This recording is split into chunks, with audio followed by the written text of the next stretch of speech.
Good morning, everyone. This is Brian Setzer, and we're in our second Facebook live cast entitled Barriers for Breakfast. This is really an exciting day for me as I talk with innovation leaders across my career and in my network and people that I've developed relationships with and certainly admire. And our guest today, Kristen Swela from New Tech Network, is no exception. You know, there's lots we're going to get into today around ensuring sort of equity in this digital world. And we're going to talk about where that conversation has been, where it is now, and kind of where we think it's headed. So, Kristen, before I get into the meat of the questions today, I did this last week with our friend and colleague, Richard Boyd, as to how we met and how we kind of came to connect with each other. And what's interesting about Kristen is that she was actually at the first lunch where I met my wife, and we had a conversation around technology, and she was smart enough to leave the lunch early as she saw the chemistry igniting and paid the bill, and the rest is history. So not only do I owe her a lot in the industry in terms of technology wisdom and equity wisdom and the work they're doing at New Tech, but we've been friends for a long time, and I'm thrilled to have you as a guest today. So I want to get right into it and just give you an opportunity to tell about why you're in this work and kind of why you agreed to join this topic today. Thanks, Brian. We do have a lot of history, and that continues to both build beautiful families, but also incredible, schools and K-12 public education. And so it's really fun to be here. I have been at this game for nearly 30 years now, and what I continue to love about our work, and that keeps me up at night and gets me up in the morning, is this opportunity to find that promise in each of our students, to know them by their strengths and their name and their needs, and to really help accelerate whatever trajectory they're on, and to really make the promise of education this opportunity for students to thrive in an increasingly complex world, and to be able to have great work that they're passionate about and can contribute to their communities in a meaningful way. So thanks for having me. You bet. Glad to invite you in and also reconnect. The pandemic has been tough on us as far as getting together face to face. And one of the reasons we did this Facebook live cast is we wanted to simulate sort of connecting at a conference or having a conversation over a drink or a meal. And I think anytime you build a bigger table, or anytime you're privileged enough to invite more voices into the discussion, you should. And one of the things that I've always liked about our commonalities in our career is we both served as principals, and we had this opportunity at the school level every day to invest in relationships. And I would say during the time we were coming up, both of us had this common ethos around no significant learning could occur without a significant relationship, to borrow from James Comer. But I don't know that we'd gotten into equity in the way we think about it today. I think we were always disposed towards being frustrated collectively that our students or our staff did not have the opportunities we wanted for all. But the way we've kind of evolved in that discussion, from leading at the building level to now nationally, I know New Tech in particular has made equity a focus and is doing work to ensure that all of the schools in its network are really putting that as a priority. So I'd love to hear, and I know our audience would, about the work that's going on at New Tech now and kind of what you folks are up to. Yeah, Brian, I think that we have always constructed our model as an instrument of equity. And when I talk about our model, I'm really talking about the heart of that model being a different set of outcomes that matter. And they're outcomes that, from our origin story back in the mid-90s, the business community said to us in Napa, California, where our first school was, and we've now grown to this thriving network of several hundred schools across the country. But they said, you're producing graduates that, graduate high school, can go to college, can actually graduate college, and then they come to work for us. And there's a gap between the scores that they've achieved and all that comes with that, and the skills that we need them to have. We need them to be empowered agents of their own learning and work, and they just aren't coming to us with those skill sets. And so the system was designed really to produce students who could pass tests and master content and demonstrate that reliably over time. And what they really asked us to do is to co-construct a very different, at that point, high school experience only, now we're K-12, that helps students develop collaboration and communication skills and to really foster a more comprehensive academic preparation. And that required a really different type of schooling. And we selected project-based learning, which, you know, I think of as an asset-based equity pedagogy, right? So if we just talk about the instructional heart of our work as an equity pedagogy, it's sort of always been central. And we selected that because students could engage in authentic, meaningful work that was connected to all the standards they had to learn, but really gave them a why for learning it and a how for how they might use that knowledge and apply it to their community to contribute to the problems that they were trying to solve. And it just really required a learner-centered focus. And when you and I came up in school, and probably when we both started teaching, it was all about the teacher, right? It was all about what we knew and could share. And I'll confess that, like, I didn't know that we had students with learning disabilities. I didn't know that we had students who were English language learners because I never saw them in my academic preparation. Right. They were invisible in the system and set aside. And what we wanted to do in the network is detrack. We wanted to bring together all the students so that we could learn together and move forward together. And so PBL really provided that conduit for us to have a purpose to have students collaborate, communicate, solve problems, and develop the agency that we know they need to be successful. Now, a lot there that we are also vibing on at Setzer Group from a standpoint of what we're seeing now in, well, we really saw it before COVID, is that people were so concerned with the floor, what those standardized test scores looked like or how they were going to be evaluated, that they weren't really going with a both and mentality towards college work and readiness assessments, how they were going to move into career and life. And I love this focus at New Tech on sort of equity-based pedagogy wrapped around problem solving, problem-based inquiry. And frankly, that's what we're doing at Setzer Group for the workforce. We're trying to help people on the workforce side understand that the way you solve problems collectively as a team or as a part of an overall problem set is going to make you more effective. You know, some of the things that we're seeing in our work with the University of South Florida's course in diversity in the workplace, for instance, is that if you give a problem to 3 white guys, you're going to get an outcome. But if you give that same problem to a diverse set of people, 7 to 8 out of 10 times, that solution is going to be better because of the lived experiences of who's solving it or who's involved. And so I think one of the things New Tech really does well is present that opportunity for every student to be a part of solving those problems, a part of a team, to look across how they're going to work in teams. So they come out, I think, with stronger skills, knowledge, and dispositions to go to college, to go to career, because they've been through that process at New Tech. So I want to, use that context as people are joining us on our Barriers for Breakfast podcast. We're here with Kristen Swela and talking about New Tech Network and her work across the country and working with New Tech schools. So we were already having challenges, Kristen. This was already hard to get out of a test-first mentality to more of a holistic education. And here comes COVID. Give me a sense of what you went through, the good, the bad, and the ugly. And I'll share some of our lessons too. Once the whole world at scale had to instantly access what you do differently, what have you been learning?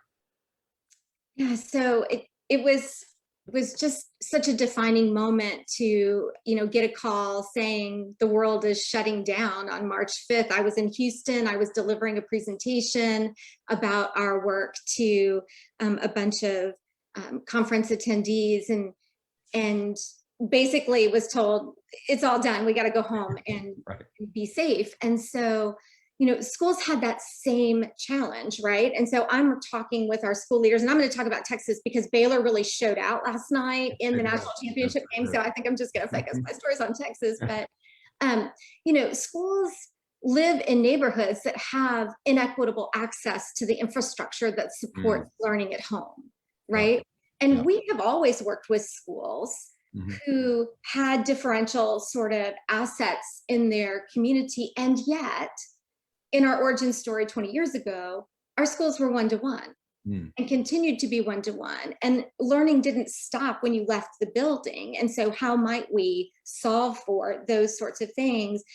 This took that sort of solution orientation and planning that we do with all of our schools who, if they have one stoplight or they live in a thriving metropolis, we help them design systems that enable learners to learn in the building and out of the building, right? That was fundamental to our work and has been, but COVID took that to a whole different level because previously our students were able to come back and forth to the building. They could download things in the building and take it home to work, for example. That was completely interrupted. And so, schools that were in neighborhoods with, sort of widespread internet access responded better, right? Across the country. School leaders who had required staff to work with students to design solutions for them to learn whether they were in the building or out of the building, and they had designed the system oriented around that, did better.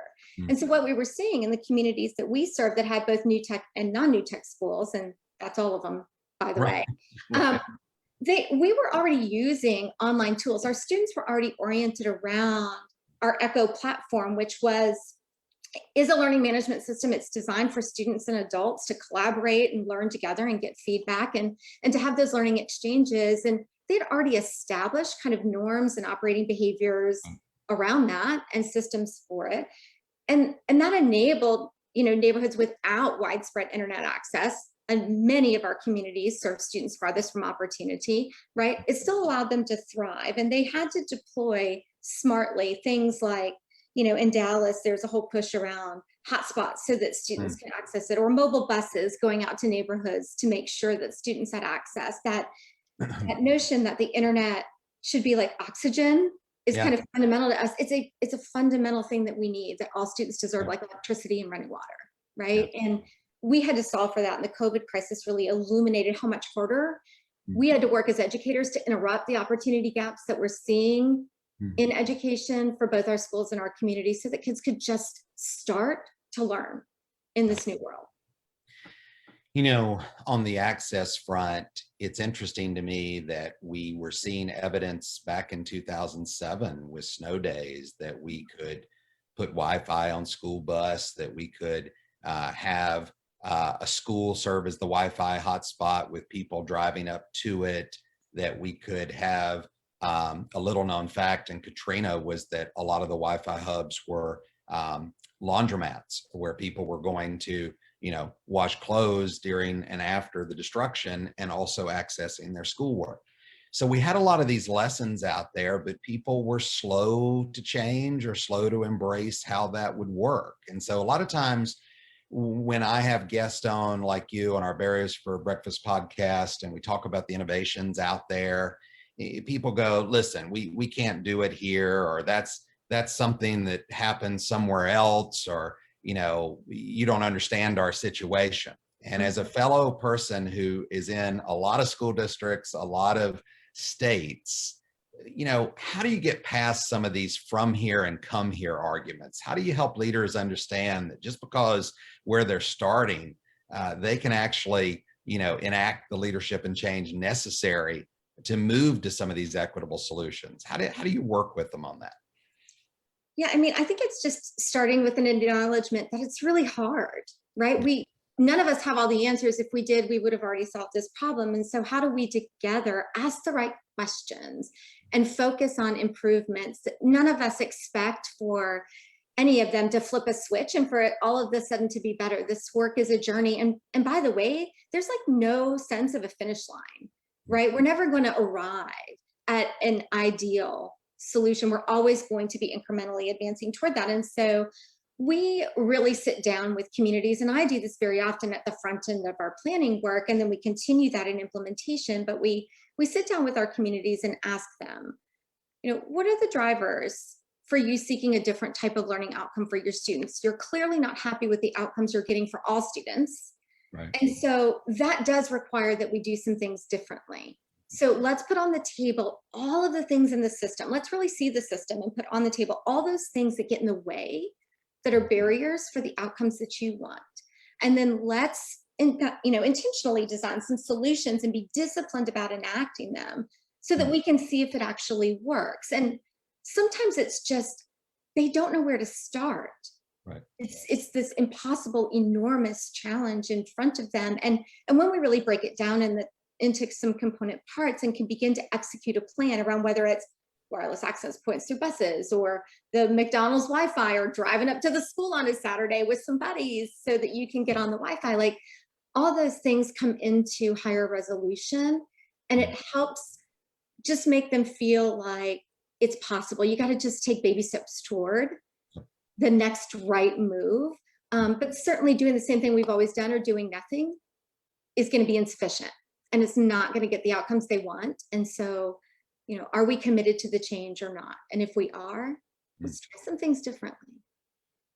Yeah, I love that. And I was reminded, as our relationship has unfurled over the years, we have this sort of shared interest in learning. And one of the things that we've done quite often together is study visits, or, I've asked you, can I bring a team to see the new tech culture in this area of the country? Can we understand a little bit about how this works in a day in the life or a week in the life? And one of the tactics that I try to get superintendents and chancellors and leaders to see is that you have to have a learning agenda.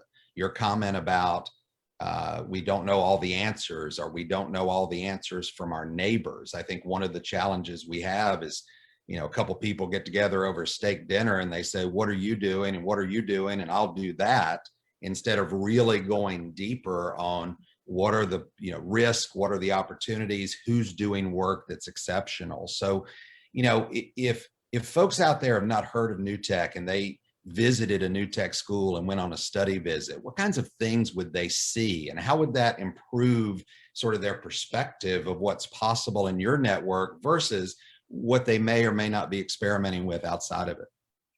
Yeah, so the thing I miss the most about COVID is being able to be in buildings with adults and students who are learning together. And as high school principals, we know that we can put our finger on the pulse of the culture within 30 seconds or so of a campus. Like, it's palpable. The culture just pervades everything on a campus. And so our culture is oriented around things, obviously, like safe, inclusive, and emotionally supportive learning environments, because we're asking everybody in the building to take learning risks. We're asking everybody in the building to stretch and to be vulnerable about what they know and what they don't.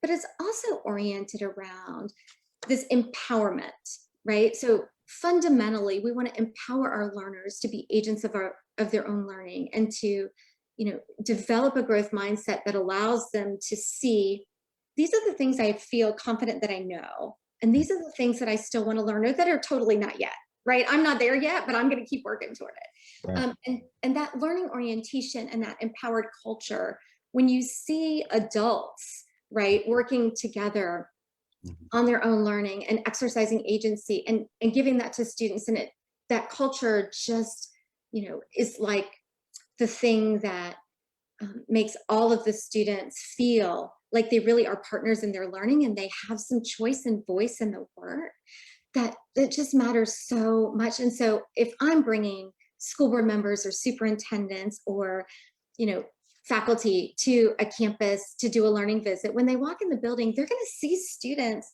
interacting with students. They're going to see students interacting with business people, not just students sitting in rows listening to a teacher, right? The learning happens everywhere. They might see a student on the phone in the hallway with a business that they're partnering on a particular problem, right? And so they're not going to see the conventional sort of sit and get things. They're going to see groups of students and groups of adults working together to get better together. and it's all about improvement. And so, along the way, they're learning a lot of the standards and skills. And in Texas, that's the TEKS. And, they have to learn all those things so that they can pass the assessments and move on to the grades. But they're also doing it for this much larger purpose, which is really about building better people that can contribute to our communities and to our schools and to the world in better ways. And so it feels very different. It looks very different. And it is unsettling for folks who really like order and convention and what looks like learning on the surface, but really wasn't ever, right? This is more complex and messy and real. And I don't know about your learning style, but I know that I've always learned more from failure than from my successes. And so if I'm failing forward, I know I'm moving in the right direction. And eventually I'm going to get to a place where I feel like I'm more confident and competent in that particular set of content and skills.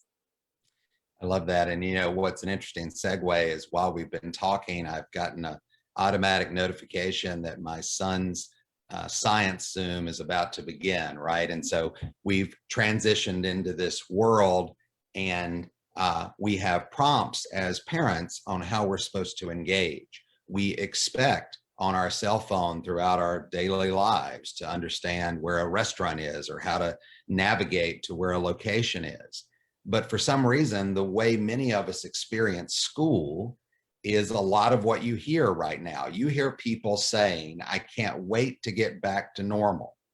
And I just cringe at that. I didn't like normal before in our business, and I don't want to see us revert back to things that are not going to help move a student in their agency. I'm worried, Kristen, that we've missed an opportunity in many places in the country with the pandemic to fundamentally rethink what we could do. So as we devised this Barriers for Breakfast Facebook Live and thought about innovation, we have an interesting inflection point right now. We're nearing the end of a vaccination protocol. There's a lot of stimulus money going towards technology, teacher training, safety, the things that we're seeing in the philanthropic community around equity. And we have some opportunity that's not going to be on the table forever. Maybe in the next year to 18 months, we've really got to help district leaders, school leaders, university leaders, organizational leaders think about a better normal, a next normal. So I'd love to kind of conclude in our last 5 or 7 minutes with what's on your roadmap? What is New Tech thinking about? And happy to share the same from our perspective and what we see the next 3 to 5 years turning out to be.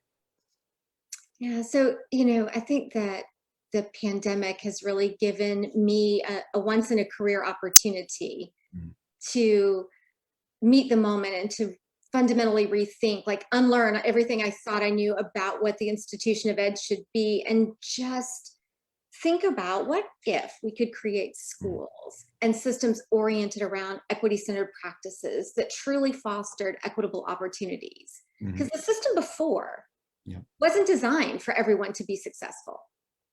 It really wasn't. There was this winners and losers sort of mindset.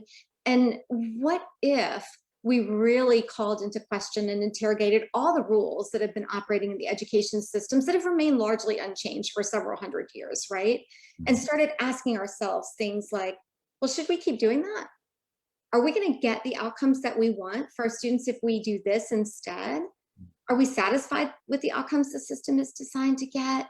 Like, what if before COVID and normal was really not good for any of us, right? And what if we just acknowledged that and said, how about designing out intentionally all of those aspects of the system that aren't supporting learning, for our students, that aren't supporting learning for our adults? And for me, and I think you called this earlier, a leader's focus on adult learning could not be more important in this moment or in any moment.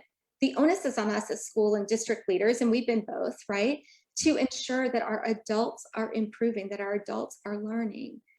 Because if they don't have that model, and I think that's one of the beautiful things about our New Tech model and the way that we work with schools, we model what we think good teaching and learning looks like. We give them that sense, right? Not just in seeing it, but in experiencing it so that they can reproduce it. And so what if we learn together how to design out all those things that aren't working in service of learning and in service of learning for all? And if we really focused on what would it take to make sure all students were able to thrive Mm. and to contribute, so that, you know, we create at our heart, we want to create a more just and equitable society. And we Mm. want to have students who are able to fully participate in our democracy. And schools before COVID weren't oriented to do that. And it wasn't like people weren't working as hard or as smartly as they knew to do. I've Right. never met a district that Mhm. wasn't working hard or trying to do the right things.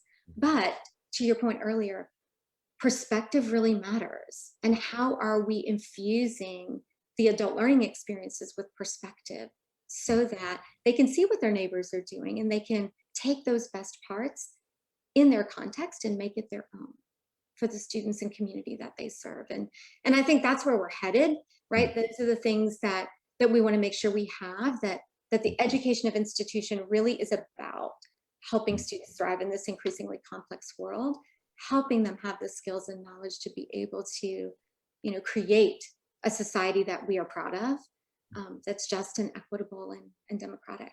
And so I've got a lot more work to do. Almost 30 years in, I think I just charted another 50. We'll see. That's right. That's right. What I like about the alignment on the mission and vision and where you're going is we've spent this last year at Setzer Group, as you know, as a board member, really focusing on what we're noticing. And I think very early on, we hacked sort of the Stanford and the liberatory design process to look at, were we diverse enough as a firm? Were we serving diverse clients? How were we engaging diverse opportunities with interns? And did we have the training and knowledge and skills and dispositions to get into that work? And I know you've participated at the board level in that and thinking about, you know, equipping our capacity and being a part of our capacity for growth, so that if we want an equitable and just society, one of the first things we have to do is commit to where we are and what we need to learn and how we need to be inclusive.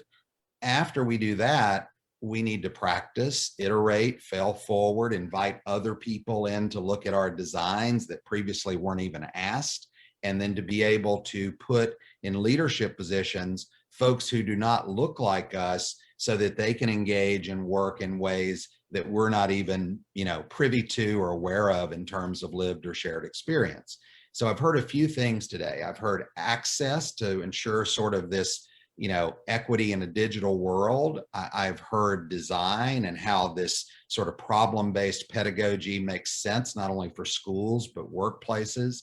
And now where we're arriving is this intentionality around diversity, equity, and inclusion design, but through digital mediums, right? So one of the things I wanted to ask you kind of as a final way for us to think about it, and I'm happy for you to challenge me on this, but I wanted to have a dialogue, is I see a lot of critical race theory in the space, and it's very positive, and in my view, and people need to be aware of that.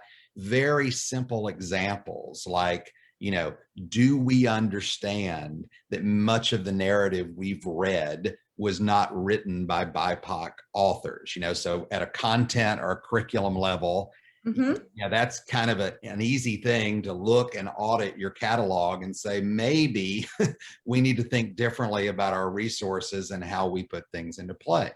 But as you also study things like critical race theory, you get into, well, what are the acts and laws that were prohibitive for so many years that have really fostered the systems that we're encountering today? And some of them are still in place. How do we ensure that zip codes don't determine our schools? I know one of the awesome things around new tech is that, you know, once you have that kind of opportunity in a school district, that often students come from different places and different spaces to be a part of it. And that in itself becomes a platform for where they're headed. So I give some of that context to say that going diverse, equitable, and inclusive in a digital world, I'd kind of like to end there. Like how are we moving both of our shops into Zoom, into LMSs like Echo, into Slack, or into supports or help desk? How can we be thoughtful around equity in those scenarios as we're sort of re-emerging to this next normal? And do you think it's important? Yeah, I do think it's important. And I think we spend an awful lot of time as a network trying to listen Mm, to lead in this space. And so our last leadership summit was really oriented around that notion of a listening leader and mm, how in a digital environment can we find opportunities to listen. And so one of my coworkers was doing some work with the District of Columbia schools that we serve the last week. It was on Thursday, and they had put together some Zoom interviews of students so that faculty could listen to students' mm, voices, mm, um, students that they had not seen mm, this entire school year, right? Had not been able to come to school. Students who may or may not have turned on their camera mm. during, instruction if it was live, right? And the power of listening to those student voices and the way it just filled up the teachers' souls for like, yes, this is the work I want to do. This is why I came into education. It's not just because I loved high school Yeah. English or grammar, which I do, Right. by the way, but it's because I want to teach people. I want to make, better people. And so doing empathy interviews and designing with, to your point about liberatory design processes, like that's foundational. And we do all that so that we don't just come in with, here's an answer I've seen applied somewhere else, and I'm not going to pressure test it. I'm just going to implement it. Yep. It's sort of like ready, fire, aim, right? I'm just going to put some stuff in place. And a lot of people, the crisis really did create that environment, right? We had to put some things up that we were ill-equipped to sort of do as a K-12 public ed. Mm, But our schools are really thinking about continuing to drive project-based learning in a digital space. We're finding all sorts of solutions to do that, to continue to let students work with our business partners and their student peers that they're collaborating with on a project, to engage in really complex problem solving, and all of it, being focused on learner-centered, growth-oriented sets of outcomes, not merely performance, but also this growth orientation, which I think is really important. And doing all of that in a digital space requires us to listen differently. Whose voices do we not hear? Whose voices are we hearing too much from, right? How do we create space and time and honor those student experiences in a way that really allows them to see how they can contribute? And every student and every adult in our buildings has something to contribute. And what we learn in a project-based environment is that our students find that out faster about their peers. And it isn't like, I'm an academically gifted student and you're not, so I get to do all the work. It's like, you have a very different perspective on the world, and I have a lot to learn from you. How can we work together, right? Yeah. Whether that's through time and space like this, or through, face-to-face when we get to go back to doing that. I think face-to-face is good. I miss it. I miss that interaction with our kiddos and our adults. Thanks for sharing that. And I'll close out for our listeners today. When I began my career, Bill Daggett was a big influence. And one of the Mhm. activities that he had us do as a staff was we put 1,000 sheets of paper in an auditorium and we gave people stickers. And the stickers were color coded, and there were things like, I have this student in class, I have this student in athletics, or I have this student in a club. Mhm. And everybody put their stickers on, and there were probably 100 pieces of paper that were blank. And it was an interesting lesson for me on, nobody had connected with that student or established a relationship. And I think about what we're seeing now in the digital equity space, where we have people asserting that you must have your cameras on. Well, what if I don't want to show you my home? What Right. if I'm not mentally ready today to do anything other than listen? Sometimes these adult practices don't take into account how adults behave. Adults expect to be able to turn that camera off or mute their mic or deal with something. Well, students have to have that same privilege and opportunity as they're interacting in this world. And then I think knowing your data, right? Like making sure that if you've got parents who work certain shifts, they don't all have the support network that other parents do, or the flexibility to work from home. These are real things when we talk about the supports we surround kids with to ensure equity in a digital world. And so a lot of times once we get a sense on the data, we can make better decisions and kind of, come up with better strategies to support all learners in this environment. So I really appreciated sort of this walk through access, design, and also some of the strategies that we can impart to our listeners. I just wanted to give you a chance, if anything else was triggered during that last thread or in our conversation today that you didn't mention about some of NewTek's work, to say a final word, and then I'll close us out here on our Barriers for Breakfast podcast. Yeah, I'll just name, Brian, that for us, the goal is always to help the systems sort of see the field, the systems that invite us in to their community to help them solve problems that, are under the surface of what they would want to have read in the paper, sort of thing. They invite us in and we help them see that. We help them see all the options available to them. And sometimes they do choose to work with us to advance their path. And sometimes they don't. And it doesn't mean that the learning wasn't valuable. It just means that we helped them illuminate their own path forward and give them a process to evaluate all their options. And I think that's one of the beautiful things about our partnership. I want to work with all of them. And I recognize that, it is their path fundamentally, and we want to help them meet their goals. Well, thanks for being our second guest. I know we will continue to collaborate in many ways. We'll be back with our Barriers for Breakfast podcast and talking with innovation leaders next month with Holly Morris, CEO of Global Voice, and also one of our team members at Setzer Group on some of our projects in the ELL space and working with languages and students across the country. So really happy you joined us today, and we're going to keep an eye on NewTek. For those of you that want to follow on with NewTek's work, make sure to check out their website and some of the work that Kristen's doing. We'll also be sharing this in some of our supercuts after the session today, so you can check us out at our Facebook site. We'll be bringing that site back up for a final 2 minutes so you can find out where today's recording is, and you can also see the subsequent post in the coming days. Thank you, Kristen. Thanks, Brian. Great to see you. You too.